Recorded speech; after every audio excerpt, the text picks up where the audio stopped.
Goat et bienvenue dans une nouvelle vidéo à la française. Aujourd'hui, je ne suis pas tout seul, je suis avec Yorick Salut Egot, salut Hippo. et avec Pitouche. Salut tout le monde, salut Hippo.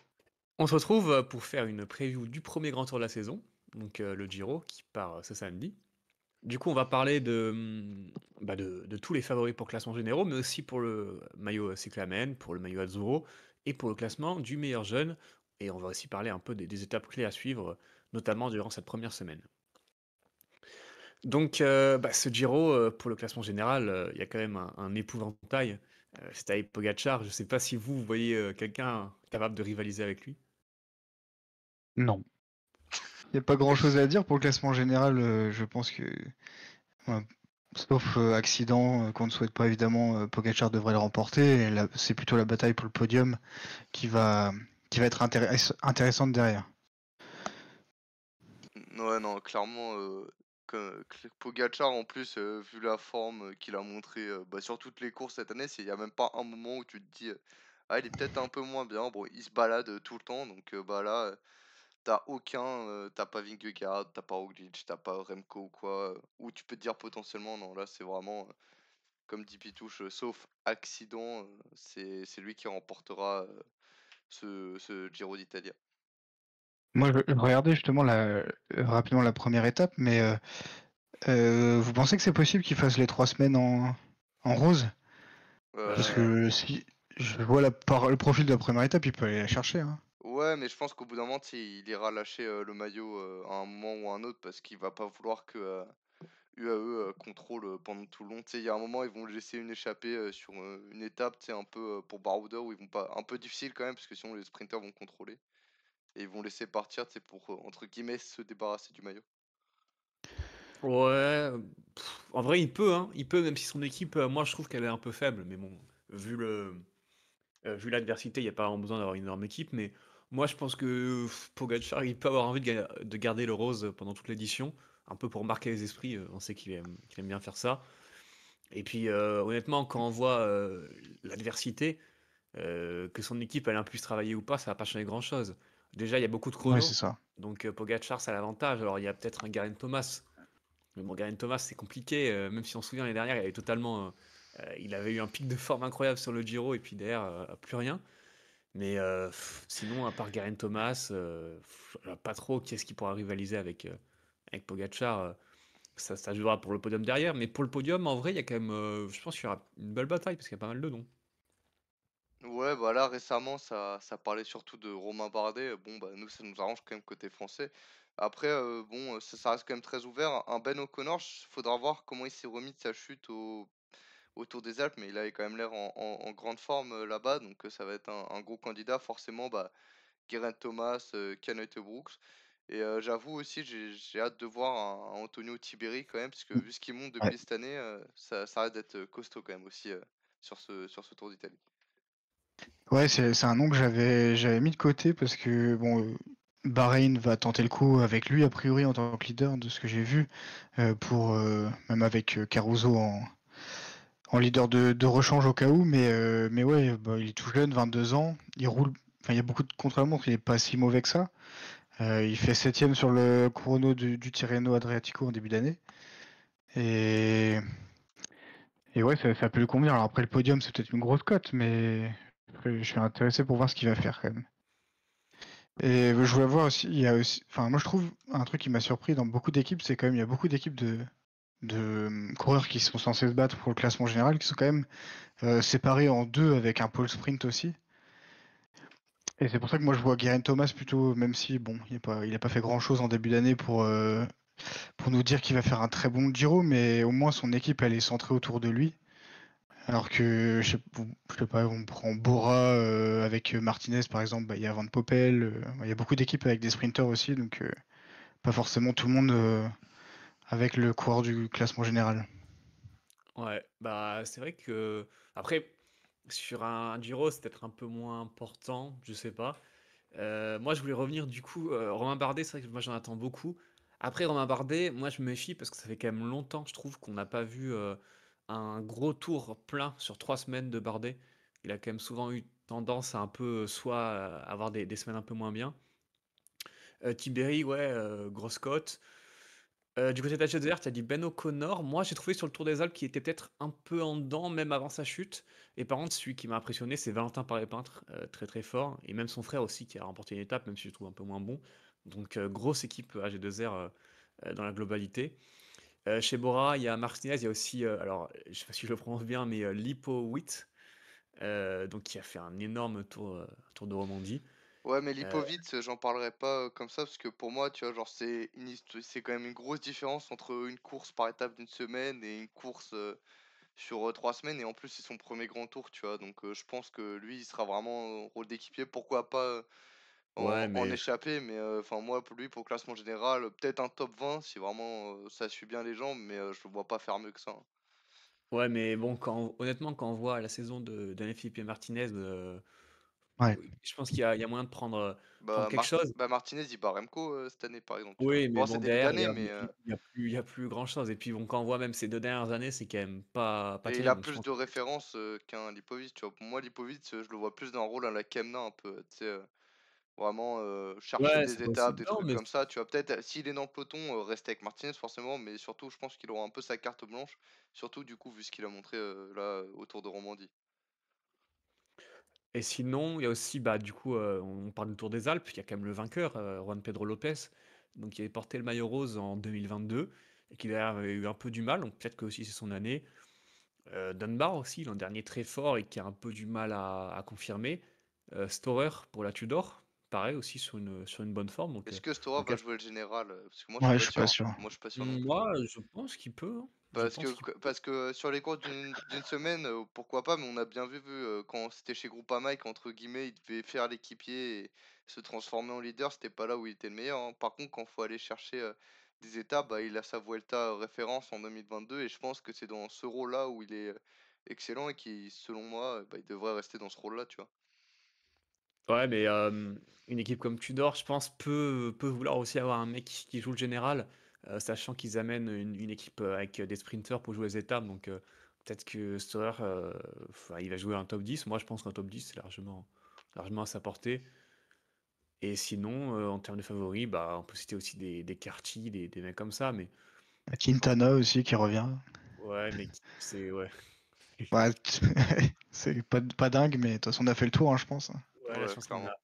on a fait le tour des favoris. Et si vous deviez, là, maintenant, vous mouiller et donner votre podium, il y aurait qui? Moi, je donnerais O'Connor en deuxième et en troisième, je dirais Bardet. Et bien, moi, je partirais sur, comme j'ai dit, Garen Thomas en 2 et Tiberi en 3. Je tente la cote.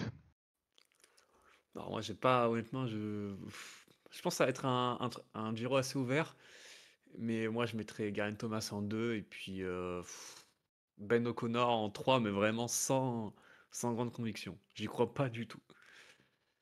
On a parlé des grimpeurs, on va pouvoir parler des sprinteurs maintenant, puisqu'il y a quand même une start list assez sympa, je trouve, du côté des sprinteurs. Mhm. On a Callen Gross, par exemple, qui avait dominé la Vuelta l'an dernier. Est-ce que vous pensez, malgré son début de saison assez moyen, qu'il peut redominer un grand tour, ou alors ça va être compliqué? Ça va être Ouais, compliqué, hein, parce que bah, la confiance, elle est pas là, donc c'est surtout ça le problème. Quand en face, t'as des mecs comme Coy ou Merlier, surtout, ou Milan encore, qui lui aussi pareil sur un très gros début de saison, bah ça va être compliqué, sachant que pour eux, bah, l'équipe est aussi, pas entièrement, mais en tout cas, tournée aussi autour d'eux, donc ils sont pas sans train à devoir se débrouiller, tu vois. Donc, et vraiment, Caden Grove, je pense qu'il est en crise de confiance depuis le début de saison, et donc c'est pas impossible qu'il gagne, mais le voir dominer comme il a pu dominer sur la Vuelta, pour moi, c'est impossible. ouais, je suis d'accord. Puis de toute façon, là, si tu fais même Caden Groves au top de sa forme, enfin, je pense pas qu'il puisse dominer ce Giro. Il y a trop de concurrence. Il y a enfin, il y a à part Philipsen et Pedersen qui sont pas là, je pense qu'il manque pas grand monde. Et ouais, non, là, c'est trop. Ça risque d'être trop dur pour lui. Il y a trop de monde et puis ouais, meilleur dans chaque domaine. Parce que du coup, ouais, on a quand même du Olaf Koy, du Team Merlier, donc qui ont beaucoup gagné en ce début de saison. Milan aussi, Mhm. très très en forme. Ouais, c'est vrai que là, on a vraiment. Ouais, c'est vrai qu'il manque que Philipsen et Pedersen. On a Dainese aussi. pour la Tudor, voilà, Il y a pareil. Phil Bowes qui est quand même Ouais, pas mauvais non plus. et Molano pour UAE, on sait jamais. Et faudra pas oublier aussi, parce que sinon Anto va nous taper sur les doigts, Fabio Jacobsen pour la DSM, même si son début de saison est assez compliqué, avec aussi son poisson pilote, mais qui Mm. gagne plus que lui, donc ça c'est quand même un certain principe. Tobias Andresen, et bon, sinon Ethan Vernon aussi, qu'on ne voit pas trop du côté de la Israël. Il a pas beaucoup Laurent couru, Petit. enfin, sa dernière course, il me semble, ça doit être sur Tirreno. Bon, il a pas beaucoup couru cette année, donc à voir, mais c'est lui l'avantage qu'il a par rapport à un Merlier ou allez, on va dire un Jacobsen, ou peut-être, après, je sais pas trop pour Dainese, mais tu vois, c'est que contrairement à ces pires sprinters comme ça, Vernon passe quand même plutôt bien les bosses, donc sur des arrivées peut-être un peu plus accidentées, tu auras sûrement un tri qui sera fait, et du coup, il se retrouvera peut-être plus face à des Coy ou des Milan, donc avec quand même plus de chances, en tout cas, de décrocher au minimum un podium, quoi. Ouais, et puis des arrivées en accidentées, il y en a quand même pas mal, hein, donc je pense qu'il y aurait sa place. Et en parlant de sprinters qui passent bien les bosses, il y a Guirmay aussi qui est là. Et bon, même si son début de saison un peu en demi-teinte, mais je pense il a pas mal de cartes à jouer sur ce coup-là, et ça m'étonnerait pas peut-être d'aller le voir et essayer de chercher le maillot cyclamen. Ouais, clairement, pourquoi pas un retour de Girmay sur le Giro. Il avait tellement bien performé en 2022 que c'est pas impossible. Dommage qu'une bouteille de Prosecco soit passée par là, Ah, quoi. ouais. Ouais. Sinon, il y a Laurent Petit aussi du côté de la Ah oui, FDJ. c'est vrai. Il y a Van Dramé qu'on avait aussi très fort sur le Tour de Romandie. Donc ouais, il y a des petits sprinters assez sympas, ça va être assez cool à suivre. Euh, je pense qu'on a fait le tour. Bah, encore une fois, un petit pronostic, si vous deviez citer un maillot cyclamen, ce serait qui? Moi, je pencherais pour Jonathan Milan. Moi, je dirais Olaf Koy. Franchement, Olaf Koy. Ben, moi, je pense que Pogacar sera maillot cyclamen. C'est, on verra ça dans 3 semaines, mais je pense qu'il va remporter 8 étapes et puis que ça va le suffire. Heureusement qu'il a 26 ans cette année, au moins sur le classement des jeunes, il y aura quelque chose de différent. Voilà. Et ben, le classement des jeunes, ce sera juste après, puisqu'on va tout d'abord parler rapidement du classement de la montagne. Donc, c'est assez compliqué de le prévoir. On peut déjà se dire que si c'est un favori qu'il a, normalement, ce sera Pogacar. Mm. Oui. Donc, si on sort de cette idée-là, Mais si l'avantage, c'est- le barème est quand même bien plus abordable. Et c'est pour ça aussi que c'est rarement un favori qu'il a. Par exemple, l'an passé, Thibaut Pinot finit très bien classé, mais il a quand même aussi pris beaucoup d'échappées où il a marqué beaucoup de points, ce qui lui a permis de l'avoir. Mais c'est l'avantage aussi sur le Giro, c'est que le barème est surtout, sourit surtout aux mecs qui essayent d'aller en échapper des baroudeurs, tu vois. Donc c'est ça, ça c'est quelque chose quand même qui est plaisant et qui est quand même un peu plus surprenant que sur le Tour de France ces dernières années en tout cas. Et du coup, qu'est-ce que vous verrez le jouer et puis potentiellement aller le chercher, ce maillot? Moi, j'avais ressorti Simon Carr, pourquoi pas. Et c'est lui qui gagne enfin qui gagne le classement de la montagne du Tour des Alpes. Et quand tu regardes la start list pardon, de IF, bon, ça m'étonnerait qu'ils misent tout sur un classement général de Hugh Carty. Je pense que il n'y a pas une grosse cote sur son nom. Et du coup, je pense que toute l'équipe IF va être un peu libre de jouer un peu ce qu'ils veulent. Et du coup, voilà, pourquoi pas Simon Carr. Ouais, moi je dirais plus un Michael Storer contre moi je le vois vraiment pas du tout jouer le général. Je pense qu'il Tudor est surtout là pour ils amènent Dainese, mais je pense qu'ils sont surtout là pour aller chercher une victoire d'étape et jouer sur tous les terrains. C'est leur première participation à un grand tour, il me semble. Donc je pense qu'ils sont là pour aller marquer des points. Et je pense que Storer, c'est quelque chose qu'il a déjà remporté sur la Vuelta d'ailleurs en 2022 et je pense qu'il va le refaire cette année sur le Giro.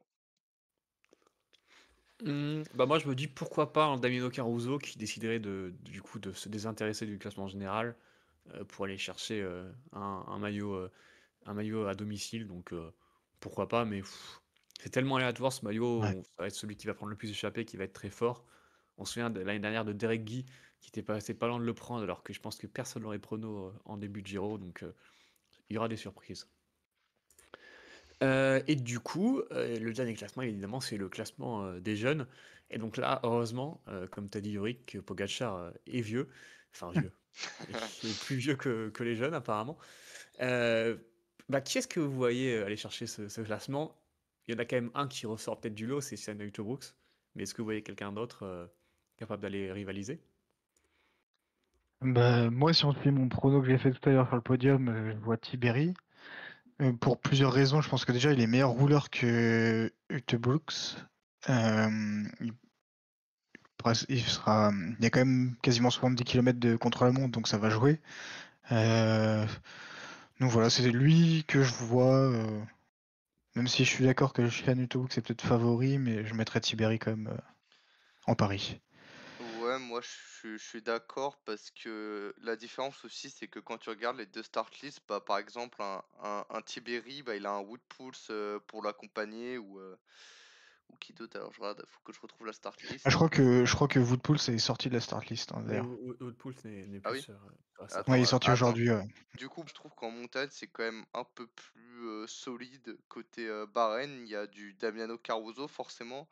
Rainer Kempinger qui se débrouille quand même plutôt pas mal. Et encore, on peut aussi parler d'un Thorsten Train qui aussi est capable de bien suivre en montagne. Alors que bah, un mec comme Autobrook, ça va être quoi? Ça va être Ken Bowman. Il y a vraiment pas grand monde du côté de la Bah, Visma cette il y a année. quand même, il y a quand même Attila Valter aussi. Ouais, mais Ouais. Walter, tu vois, c'est pas non plus incroyable, quoi. Enfin, c'est un équipier qui te fait top 30 du général comme Bowman, mais je vois pas. Je pense pas que ce soit parmi les 20-25 meilleurs grimpeurs du peloton actuellement, Attila Walter, tu vois. Ouais, mais je pense pas que Caruso le soit non plus. Bon, je pense quand même un peu plus en tout cas. Ouais, Ah, après, pour jouer un top 5 du général, je sais pas si t'as besoin beaucoup. Genre ouais. Et je voulais aussi dire, parce qu'on n'en a pas parlé pour le classement général, mais on a quand même aussi un mec qui sait très bien rouler et qui passe plutôt bien les bosses, c'est Luc Plapp aussi, l'Australien de la Jayco, puisqu'il est encore éligible au maillot blanc, donc pourquoi pas. Après, je pense que sur 3 semaines, c'est peut-être un peu long pour lui. Il est peut-être un peu juste en très haute montagne, mais bon, avec autant de chrono, moi je me dis qu'il y a peut-être un truc à faire. Et sinon, moi je vois pas trop qui d'autre pourrait aller chercher un maillot blanc. Euh, je vois pas, honnêtement. Peut-être Valentin paraît peintre, mais bon, il faudrait vraiment qu'il nous Bah, sorte un Arensman, hein, Giro. Arensman est toujours éligible, hein, et l'an passé il fait 6ème, donc c'est fortement possible qu'il ait remporté. Et après, bon, je pense pas qu'ils remporteront, mais t'as les deux jeunes Italiens, celui de la Eolo, Pigenzoli et Pellizzari de la Bardiani. Donc eux aussi, il va falloir les surveiller, parce que surtout Pellizzari qui a fait un très bon Tour des Alpes. Donc on va voir ce que ça donne pour lui sur ce Giro. Et du coup, ce Giro, il va se jouer sur plusieurs étapes. On n'a pas un parcours incroyable cette année, je trouve. Beaucoup d'étapes un peu accidentées, mais qui risquent de pas faire trop d'écart. Moi, je suis un peu déçu par le parcours. Mais en tout cas, ça va partir assez fort dès la première étape. Une étape que Pogacar peut remporter. Ou alors peut-être un groupe en petit comité avec des sprinters qui passent bien les bosses. Je sais pas, qu'est-ce que vous voyez, vous, pour remporter l'étape? Bah, Bah, moi, comme je disais tout à l'heure, je vois Pogacar marquer coup d'entrée. Je sais pas, moi, dans mon idée de sa gestion, on sait aussi qu'il va faire le Tour de France après, donc je me dis essayer de faire les efforts en début de Giro pour s'assurer déjà le classement général et dégoûter un peu tout le monde. Et donc voilà, il y a un premier week-end assez intéressant. Donc, et puis de toute façon, il est joueur, hein, donc je le vois bien essayer sur cette première étape. bah, moi, franchement, forcément, Pogacar est favori, mais je verrais bien, bah, forcément, à la Philippe, vu il a fait histoire d'un très bon Tour de Romandie quand même, on l'a vu plutôt en bonne jambe, donc il reste là, il va peaufiner sa forme, donc je pense que l'arrivée, ça finit aussi en descente, donc il pourra faire aussi parler de ses qualités quand même de descendeur pour creuser ou en tout cas maintenir un écart. Et j'avoue allez, on va dire en grosse cote, bon, je dirais quand même un petit Jonathan Narvaez côté Ineos, même s'il sera potentiellement aux côtés de Geraint Thomas ou quoi, mais je pense que c'est une arrivée où il peut faire, ou qui peut lui convenir et pourquoi pas avoir une carte blanche de son côté, quoi. Ouais, ouais, c'est vrai que on aimerait bien rêver à la Philippe. Après, moi, le problème de la Philippe, je trouve, c'est que il lâchera pas Pogacar et au sprint, il est battu, mais bon, pourra pas, ça se Ouais. regarde, ou même dans la descente, comme tu as dit. Moi, je verrais bien aussi, pourra pas, un petit groupe arriver avec des sprinters qui passent les bosses. Et typiquement, Laurent Spiti allait gagner. Bah, ça va être compliqué avec le col de la Madone avant, là, 6 km et demi à 7%, ça me paraît compliqué quand Bah, même pour les sprinters, hein. tout dépend à quelle heure ça le monte Et parce je que Ouais, pense c'est ça. et je pense je surtout, je je vois mal, en fait, je vois pas qui a intérêt à lâcher Laurens Pitty, en fait. bah, Je les pense équipes de que favoris Groupama vont FDJ vouloir a intérêt il y a ouais, il mais y a un maillot rose et une première victoire d'étape, donc je serais pas étonné que les équipes, UAE et cetera, aillent, rouler à fond pour lâcher les ouais, sprinters et mais permettre si à Pogačar de si faire un AE maximum d'écart. veut lâcher le maillot, enfin, si AE je pense pas que Pogačar a fait rouler son équipe. À mon avis, si Pogačar, veut gagner, il va attaquer dans le col et puis c'est tout. Mais à part Pogačar, moi, je vois personne d'autre qui va rouler pour lâcher Laurens Pitty, en fait, parce que il y a personne, qui est assez rapide pour battre Pogačar. Donc bon, on verra, hein, parce qu'on a vu, par exemple, sur la première étape du Tour de... C'était le Pays Basque ou le Catalogne, je sais plus, avec la victoire de Nick Schulz, qui a fait le coup du kilomètre, qu'il y a quand même des choses à faire, donc on verra. On verra bien. Et dès le lendemain, c'est une étape presque de montagne, même si c'est pas forcément la plus compliquée du Giro. Est-ce que vous voyez là directement Pogačar aller asseoir sa suprématie, ou alors peut-être une échappée, aller remporter la première étape de montagne, c'est assez souvent le cas. Non, je pense que ce sera pour, Pogačar encore une fois, et c'est histoire de se créer déjà un matelas d'avance, confortable, sur, la concurrence. Et après dans le reste de la semaine, avant le chrono, tu as quand même des étapes, notamment, l'étape 4 et 5 qui peuvent largement permettre à une échappée d'aller au bout. Donc je serais pas étonné que ce soit sur une de ces 2 étapes où il se permettra de lâcher le maillot et là je pense vraiment que Pogačar va essayer de faire la passe de 2 pour bien asseoir sa domination, se créer quand même un petit matelas, histoire de, si jamais il y a une chute ou un problème mécanique, de pas se retrouver un peu, en retrait et d'être bien vraiment, bien comme il faut, assis dans ce siège de leader. Ouais, je suis d'accord. De toute façon, c'est ce que je disais tout à l'heure. Et personne du général ne battra Pogačar là. Et je pense que voilà, il va vouloir faire un gros premier week-end pour tuer un peu les faibles espoirs euh, des autres coureurs du classement général. Donc voilà, Pogačar au sommet. Et puis du coup, après, il y a pas mal d'étapes un peu accidentées pour Sprinter. Voilà, ce sera peut-être pour Sprinter ou pour échapper, pas grand-chose de plus à dire. Et du coup, on arrive à l'étape 7, donc le premier contre-la-montre, et qui est pas tout plat. Il y a 400 mètres de dénivelé positif. Donc, honnêtement, moi, je vois mal comment Pogačar pourrait être battu. Peut-être par Filippo Ganna s'il est dans une grande forme, mais moi, je trouve que son début de saison de Ganna, il n'est pas très très rassurant. Et puis, je crois qu'il vise les Jeux Olympiques, donc je pense pas qu'il sera à 100% sur ce Giro. Moi, je verrais bien Pogačar gagner. Après, pourquoi pas Geraint Thomas. Je sais pas ce que vous en pensez. Voilà, moi je Non, suis bah, quand vas-y. même, plus, dans l'avis, Filippo Ganna, pour cette victoire. Il y a quand même une grande partie, de plat avant, hein. Je crois que tu as quasiment, Ouais, 25 ou 30 kilomètres de plat juste avant. Donc oui, Ganna aura le temps, de par sa puissance, de faire un écart, sur Pogačar. Et derrière, bon, t'as le mur à 10%, mais derrière ce sera, du faux plat. Donc je pense que Ganna, pour moi il est favori en tout cas sur les 2 chronos du Giro. Donc sur celui-là, je le vois déjà être, devant un Tadej Pogačar, quoi. Ouais, ça va être compliqué. C'est ça quoi. Je crois qu'il y a même 35 km si je dis pas de bêtises, quelque chose comme ça. Donc il y a largement le temps de faire des écarts et ouais, non, je sais pas. Moi, je verrais quand même Pogačar parce que je sais, enfin Pogačar, on sait qu'il va le faire à fond. Ganna, bon, on n'est jamais trop sûr avec lui, donc peut-être qu'il serait l'autre chrono est tout plat, donc peut-être qu'il va miser que sur celui-là pour sa victoire d'étape. Je ne sais pas. Et après pour finir, moi j'avoue quand même sur un chrono comme ça, j'ai envie de voir, ce que ferait, bon un Rainer Kiplinger de la Bahreïn, puisque bon lui c'est quelqu'un qui roule quand même très bien, on l'a vu depuis le début de la saison. Donc je pense qu'il peut aller chercher un petit top 5, voir, si vraiment il a en mode un plus 5 comme dans PCM là, aller chercher une petite victoire, ce serait pas non plus impossible selon moi, quoi. Moi, je pense que ça l'est, mais Allez, qui sait, grosse c'est le cote. cyclisme, tout peut arriver. Tout peut arriver. Parce que, ouais, du coup, on parle aussi du deuxième contre-la-montre, étape 14, qui lui, pour le coup, est vraiment tout plat. Et là, c'est sûr que je vois mal comment est-ce que Filippo Ganna pourrait ne pas le gagner. Ouais, je pense que là, pour le coup, c'est tap-in pour Ganna.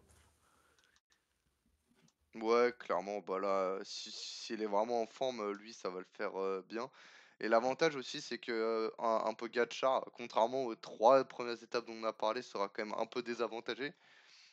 Et on sait qu'aussi, chez les sprinters, il y en a quand même pas mal qui roulent bien, notamment Jonathan Milan et Ethan Vernon. Donc je pense que ces deux-là peuvent aussi profiter du fait que ce soit un chrono relativement plat, qui soit pas non plus particulièrement long pour aller chercher une très belle performance et marquer des points pour le maillot cyclamen notamment. Donc voilà. Ouais. Après, c'est quand même un peu C'est long, je risqué. pense, pour les sprinters. 30 bornes.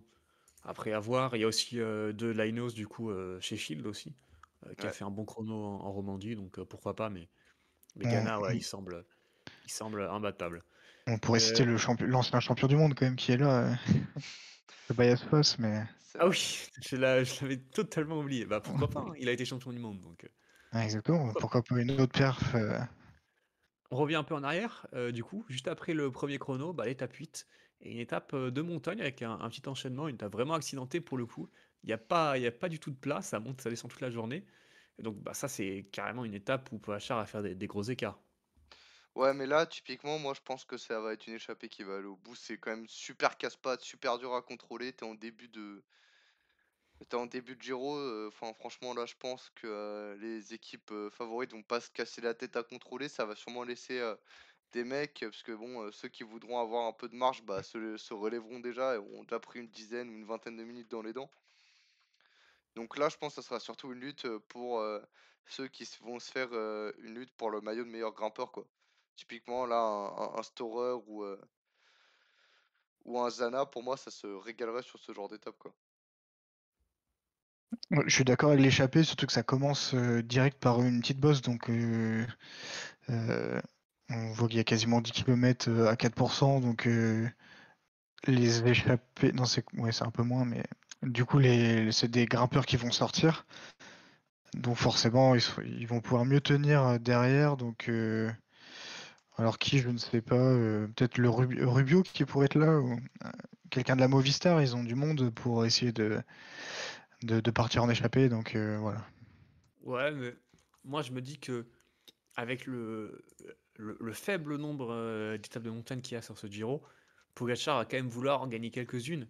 Et donc moi je verrais bien quand même Pogacar aller gagner l'étape en contrôlant avec UAE.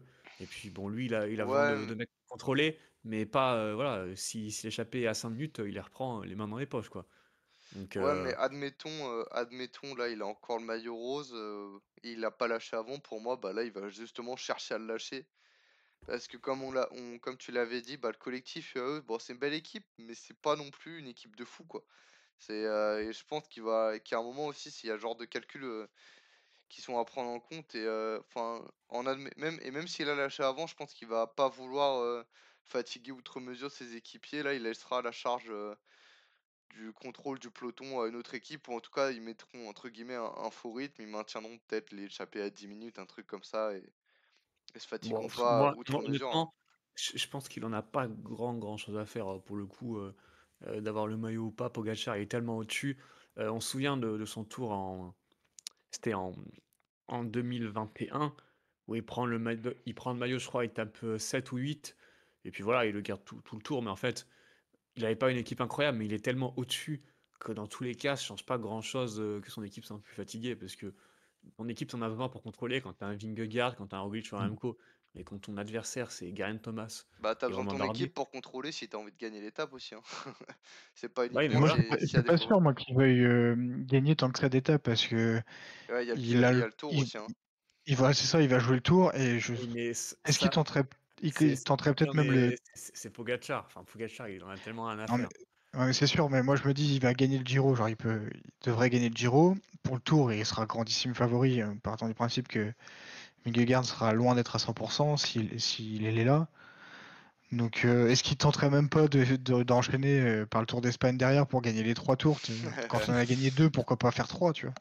Jamais Avec, 203 comme on avec dit Donc, le chez nous. chrono, peut-être qu'il va être dans une réflexion de garder déjà un peu des forces pour la suite Et donc faire le forcing, comme je disais tout à l'heure, en début de Giro, et après, mais tu sais que tu calcules voilà, tu te limites un peu, tu vas pas tout chercher. Bah, de toute façon, c'est simple, hein, sur les 2 premières étapes, il peut déjà prendre 2 ou 3 minutes d'avance sur n'importe qui. Donc bon, à partir de là, s'il fait ça sur les 2 premières étapes, le Giro est déjà fini pour lui, il peut se reposer tranquillement, quoi. Oui, puis Aller t'as Ouais, le ch chrono juste avant aussi, Ouais, la voilà, en veille. plus de Donc ça, il y a ça aussi. et qu'est-ce que je voulais dire? Oui et non et du coup, oui, je suis d'accord avec toi que pour un coureur normal, c'est ce qu'il penserait. Il faut s'économiser pour faire le 2e grand tour et tout. Mais c'est Pogacar. Honnêtement, j'ai jamais vu Pogacar avoir ce genre de raisonnement sur n'importe quelle course. Il fait toujours les trucs à fond, toujours tous les monuments à fond et tout. Donc moi, je ne vois pas du tout avoir cette mentalité-là, même si c'est peut-être celle qu'il devrait avoir. Mais bon, à mon avis, il va tout faire à fond et avoir gagné tout ce qui est possible de gagner.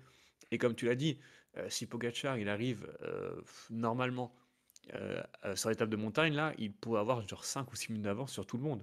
Et donc, sur les mecs qui partent en échappée, il serait à 11 minutes, quoi. Donc, pour lâcher le maillot, il va falloir y aller quand même. Donc, Mais c'est pas impossible, on l'a déjà vu l'an passé quand Bruno Armirage chope le maillot que le peloton avait laissé 15 ou 7 minutes d'avance à ouais, échapper, hein. l'an passé, c'était vraiment personne voulait attaquer, quoi. C'est vraiment. Tout le monde était Bah, resté dans le peloton avant le contrat à montre. Mais là, pour le coup, Pogacar, à mon avis, mais bon. Ça peut jouer en échappée, mais moi, je verrais bien quand même. Je sais pas trop dans quel état d'esprit il arrive, en vrai, Pogacar, mais si dans son état d'esprit normal, à mon avis, il va avoir à aller chercher un nombre d'étapes ouais, mais je incroyable. pense justement le fait de doubler Giro et Tour, même si le Giro est moins dur, je pense qu'il sera aussi dans cette idée de réflexion. Et je pense que aussi le management sera là pour essayer de le calmer un peu et dire, d'essayer de le calmer un peu, dire bon, cette fois, on va pas dépenser de l'énergie outre mesure pour une étape, autant essayer de genre, pourquoi pas gratter du temps, toujours du temps sur les autres, tu vois. Mais là, surtout sur ce genre d'étapes, pardon, c'est vraiment très très compliqué à contrôler, surtout quand on est tout seul en fait. On a déjà vu, que c'est vraiment, à part la Visma et la Visma quand ils contrôlaient, bah, c'était l'an passé sur le Tour de France et tu avais quand même pas mal de fois où, tu avais quand même une équipe bien plus solide, que, celle actuellement présentée par UAE, et pourtant ils galéraient, tout autant à contrôler et à revenir par moment, quoi. Donc, non franchement pour moi là ça va être échappé, ils vont pas il y a pas faut vraiment qu'ils gardent des cartouches aussi pour le Tour de France, il y aura cette réflexion de s'économiser comme l'a dit Pitouche. Ouais, moi je suis pas sûr qu'il y aura cette réflexion. Mais on ouais, verra. il a quand même, il a 26 ans, donc ouais, il est plus dans le maillot des jeunes, donc il a peut-être pris en maturité aussi. Ouais, on l'a bien vu sur les stratégies individuelles. Oui, avec ses 80 km d'échappée, mais on n'en parlera pas. Elle a le droit de s'entraîner.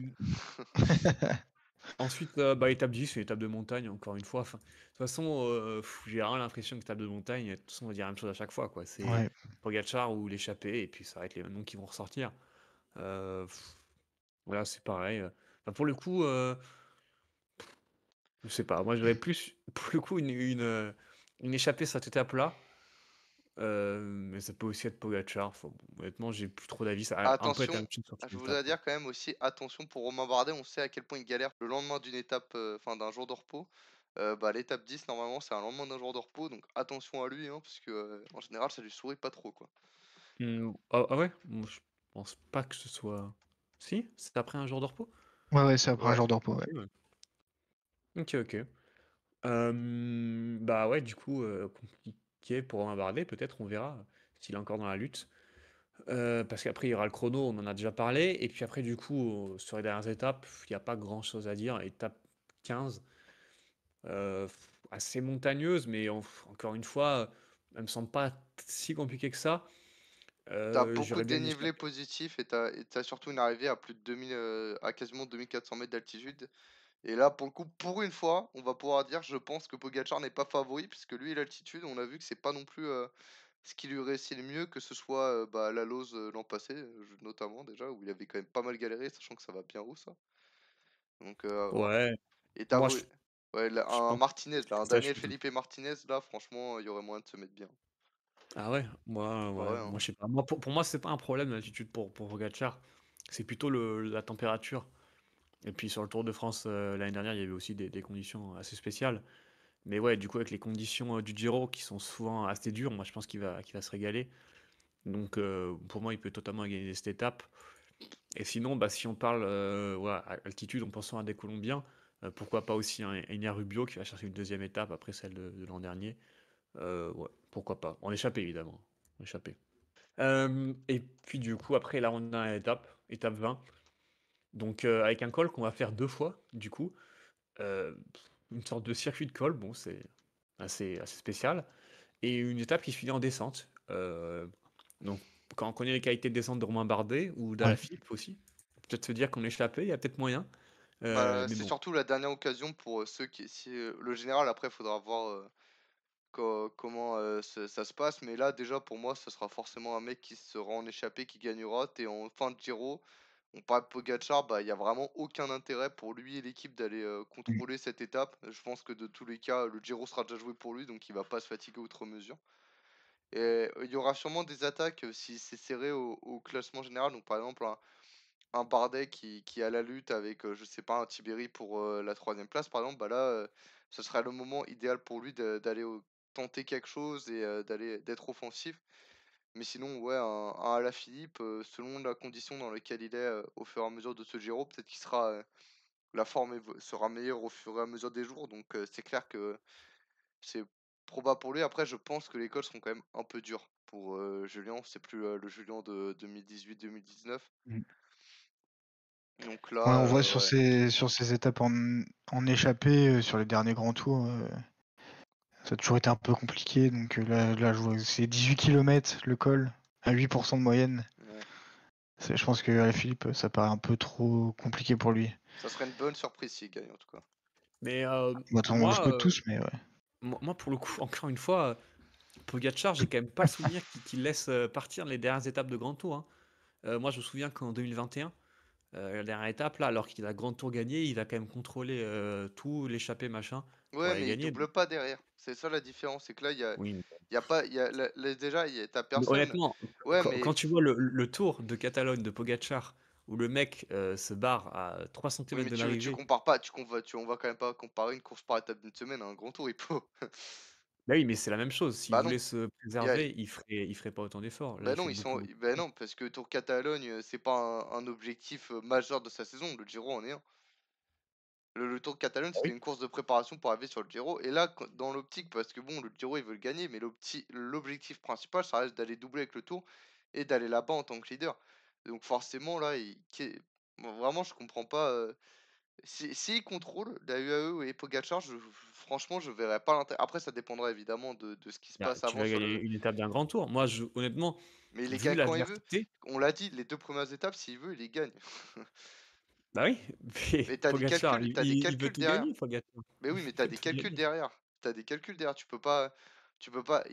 Ça serait quand même. Enfin, selon moi, ça serait quand même débile de se cramer à contrôler, à vouloir gagner un maximum d'étapes quand derrière ton objectif, ça va d'aller gagner le Tour, sachant que t'as échoué les 2 années d'avant en Et tu finissant tu tu deuxième. tu penses vraiment que Pogacar va aller se cramer, en jouant une étape de montagne face à Geraint Thomas et Antonio Tiberi? Moi, honnêtement, Non, mais je pense il va qu'à pas se à cramer, mais l'entraînement ça, à ça, l'entraînement, il est lâche, hein. bah, il va pas se cramer. Si les mecs attaquent, il va suivre et derrière, il va aller les lâcher lui-même. C'est pas trop ça le problème. Mais moi, ce que je te dis, c'est que il va pas aller chercher à se fatiguer ni lui ni ses équipiers, parce qu'il y aura peut-être des équipiers avec lui qui vont également doubler sur le tour, on sait pas encore, on verra bien. Il y a vraiment aucun intérêt, pour lui d'aller contrôler une étape, sachant que logiquement, le général sera déjà complètement joué. Donc si les autres mecs attaquent, bon bah forcément il les suivra et derrière il ira lui-même de sa propre attaque à les lâcher, ça je suis d'accord. Mais je pense pas qu'il ira dire à ces gars: OK, on laisse les mecs à 1 minute 30. Moi derrière j'attaque dans le premier passage, de la côte et puis après, vous inquiétez pas, je gère. Je pense que ça serait, s'il fait ça, selon moi, ça serait débile et ça serait vraiment gâcher, bah, de l'énergie inutilement, quoi. Bon, moi, je suis pas Ouais, trop d'accord. moi, je sais pas, c'est surtout il y a quand même 30 kilomètres de descente derrière. Alors, j'ai pas le profil de la descente, mais bon, partir tout seul et faire 30 kilomètres de descente la veille de l'arrivée alors que t'as déjà gagné le Giro, euh, ouais, ça paraît plutôt qu'une histoire de fatigue, ça paraît risqué Ouais, ça, c'est vrai pour pas que ça forcément grand-chose, quoi. ça peut jouer. Après, en fait, moi, en fait, c'est juste que c'est Pogacar, en fait. C'est vraiment le mec qui calcule le moins au monde. Moi, je le verrais bien quand même, vouloir tout gagner en mode rouleau compresseur, mais peut-être qu'il va rentrer dans une forme de calcul, mais quand je vois son début de saison, j'ai pas du tout l'impression qu'ils sont en train de calculer, quoi que ce soit. Bah, je pense qu'on a fait le tour, du coup, là, de la preview du Giro. De toute façon, on se retrouve la semaine prochaine pour le débrief de la première semaine et puis on ira parler plus en détail peut-être de la deuxième. Voilà. N'hésitez pas à nous dire vos pronos pour les différents classements, donc classement général, maillot à poids, maillot vert, etc. Et puis, voilà, on se retrouve la semaine prochaine. Salut les goats. Salut les gars. Salut.